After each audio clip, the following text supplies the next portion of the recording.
ఇక్కడ అసెంబ్లీకి రాని వ్యక్తి కోర్టుకి వెళ్ళేటప్పుడు ఇంత హడావుడి చేయటం ఏమిటనేది ఒక సామాన్య రైతు కూలీ రిక్షా దొక్కుకునే స్థాయి వ్యక్తులు కూడా ప్రశ్నించే పరిస్థితి. ఏం రప్పా ఏంటి, ఏదో సినిమాలో డైలాగ్ వచ్చింది, దాన్ని నువ్వు రప్పా అని చెప్పి హైదరాబాద్ లో కోర్టుకి వెళ్తే చూపించుకోవాల్సిన అవసరం వచ్చింది.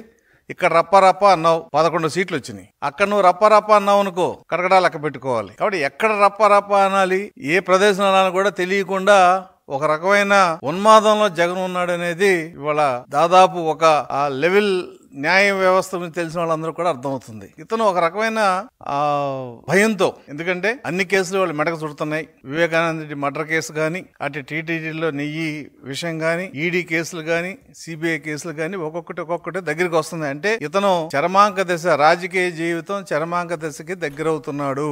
కాబట్టి అతను పైగా విచిత్రమైన మనస్తత్వం, వారంగా చెప్పాలంటే ఉన్మాదంతో కూడిన మనస్తత్వం అవుతుంది. కాబట్టి ఇటువంటి చర్యలు చేపట్టడం, ఇలా బిహేవ్ చేయడం అనేది అతను కొత్త కాదు. గతంలో న్యాయ వ్యవస్థ మీద పెద్ద దాడి చేశాడు అతను. కాబట్టి ఇవాళ సిబిఐ కోర్టు ముందు ఒక నేరస్తుడిలాగా హాజరవుతాడు అనుకోవటం పొరపాటే. కాకపోతే అయిన విధానం, దీనివల్ల న్యాయం మారదు, సాక్ష్యం మారదు, పడబోయే శిక్ష మారదు, ఏమీ మారవు. ఇంకా ప్రజల్లో అతను సులకనవటం తప్ప.